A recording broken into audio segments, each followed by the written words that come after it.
Hello guys, welcome back to my YouTube channel AS commerce knowledge. जिसमें आज का हमारा टॉपिक होने वाला है accounting treatment in the absence of partnership deed. अगर पार्टनरशिप डीड नहीं होगी तो हम अकाउंटिंग ट्रीटमेंट किस तरीके से करेंगे, पार्टनर को शेयर ऑफ प्रॉफिट उसको कैसे देंगे, या लॉस होता है कैसे देंगे, या उसकी सैलरी हम कैसे पे करेंगे, इंटरेस्ट ऑन ड्राइंग कैसे पे होगा, इंटरेस्ट ऑन कैपिटल कैसे।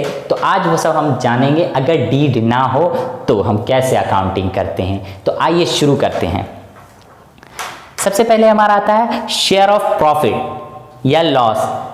अगर डीड नहीं होगी तो किसी भी पार्टनर को प्रॉफिट उसके रेशियो के अकॉर्डिंग नहीं, डीड है नहीं यानी आपने रेशियो बनाया ही नहीं, किस रेशियो से लेंगे। डीड नहीं है तो उसका प्रॉफिट इक्वल हो जाएगा। अगर 2 पार्टनर है तो 1:1, 3 पार्टनर है 1:1:1, 4 पार्टनर है तो 1:1:1। इसी तरीके से यानी सबका बराबर बराबर हिस्सा होगा। हम प्रॉफिट और लॉस को इक्वली बांटेंगे अगर डीड नहीं है तो। अगर डीड होता है तो उसके अकॉर्डिंग जो भी शेयर ऑफ प्रॉफिट रेशियो में रहता हम उसके अकॉर्डिंग प्रॉफिट को डिस्ट्रीब्यूट करते हैं। बट हमारे पास डीड नहीं है, फर्म क्या करेगी, फर्म के प्रॉफिट को इक्वली बांटा जाएगा पार्टनर के बीच में।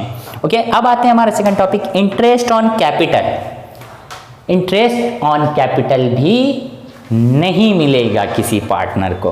अगर डीड होती तो डीड के अकॉर्डिंग जितना भी परसेंट होता है इंटरेस्ट ऑन कैपिटल पे वो पे होता, अदरवाइज पे नहीं होगा। हमारे पास डीड नहीं है, फर्म क्या करेगी, इंटरेस्ट ऑन कैपिटल नहीं पे करेगी। तो ये होता है हमारा शेयर ऑफ प्रॉफिट इक्वली, ये not allowed. Interest on capital not allowed. फिर आते हैं अगला टॉपिक हमारा इंटरेस्ट ऑन ड्राइंग। अगर कोई पार्टनर फर्म से ड्राइंग करता है तो अगर डीड होती तो डीड में हम ड्राइंग का परसेंट करते हैं। ड्राइंग क्या आता है, ड्राइंग पे चार्ज लेते हैं हम। कोई पार्टनर अगर ड्राइंग करता है फर्म से तो हम फर्म क्या करती है, एक चार्ज लगाती है, उस पर कुछ परसेंट उसके ड्राइंग अमाउंट के हिसाब से कुछ परसेंट लगाती है। मान लीजिए 6%, तो वो जितना भी ड्राइंग करेगा उसके अकॉर्डिंग वो 6% उस फर्म को पे करेगा। तो अगर डीड नहीं है तो हमारा क्या होता है, इंटरेस्ट ऑन ड्राइंग भी नॉट अलाउड। अंडरस्टैंड। अब आते हैं interest on loan by a partner. अगर किसी पार्टनर ने फर्म को लोन दिया है तो इस केस में फर्म उसको 6% इंटरेस्ट पे करेगी।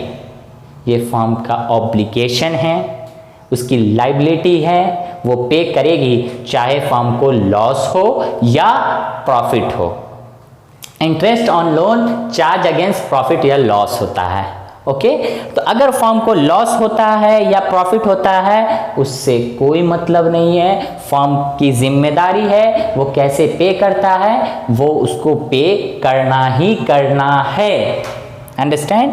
अब आते हैं पार्टनर्स की सैलरी, रिम्यूनरेशन या सैलरी ऑफ पार्टनर्स। अगर डीड नहीं है तो किसी भी पार्टनर को सैलरी नहीं मिलेगी। सैलरी या रिम्यूनरेशन नॉट अलाउड।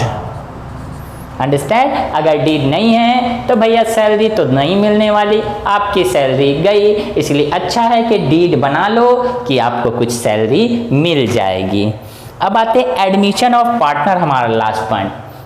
अगर डीड नहीं होती है तो हम किसी भी पार्टनर को एडमिट नहीं कर सकते जब तक उस पार्टनरशिप फर्म में जितने भी पार्टनर हैं सब एग्री नहीं हो जाएं, तो हम किसी भी पार्टनर को एडमिट नहीं कर सकते हैं। उम्मीद है आपको accounting treatment in the absence of partnership deed बहुत ही अच्छी तरीके से समझ में आ गया होगा। अब इस पर कुछ क्वेश्चन हम लोग बनाने वाले हैं।